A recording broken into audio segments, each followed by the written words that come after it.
Tiny details things. इस video में बात करेंगे MS एक्सेल के कुछ टिप्स के बारे में। लोग मुझे पूछते थे कि MS एक्सेल में जो ब्लैंक्स होते हैं कॉलम्स में, जैसे ब्लैंक रोज वगैरह या ब्लैंक कॉलम्स एक शीट के बीच में, उनको कैसे डिलीट कर सकते हो आप एक बार में, क्योंकि अकेले को अगर मैं डिलीट करने जाऊंगा तो उसको काफ़ी टाइम लगता है।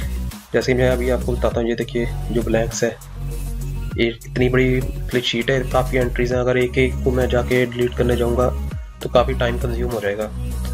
तो इसका एक आसान सा तरीका है कि कैसे आप इनको एक बार में ही डिलीट कर सकते हो, वो मैं आपको बता देता हूँ।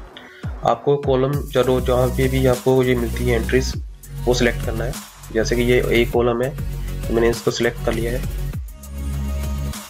इसको सिलेक्ट करने के बाद आपको फाइंड एंड सिलेक्ट जो राइट साइड में दिया हुआ है वहाँ पे जाना है। मैं भी आपको करके दिखाता हूँ।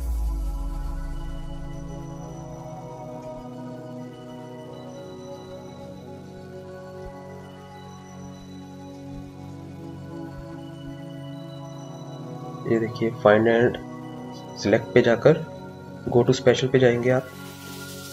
यहाँ से आपने सेलेक्ट करना है ब्लैंक्स, उसके बाद ओके कर दीजिए। यहाँ से जितने भी ब्लैंक्स हैं वो सिलेक्ट हो गए हैं। उसके बाद आपको यहाँ सामने की ऊपर ये ऑप्शन दिया हुआ है डिलीट का, डिलीट पे क्लिक कर दीजिए। अभी जितने भी ब्लैंक्स हैं इस कॉलम से वो डिलीट हो चुके हैं, आप चेक कर लीजिए। मैं स्क्रॉल डाउन करके दिखाता हूँ आपको। तो ये था आसान तरीका, ये यूज़ करके आप भी जो भी आपके ब्लैंक्स हैं अपनी स्प्रेडशीट में वो आराम से डिलीट कर सकते हैं।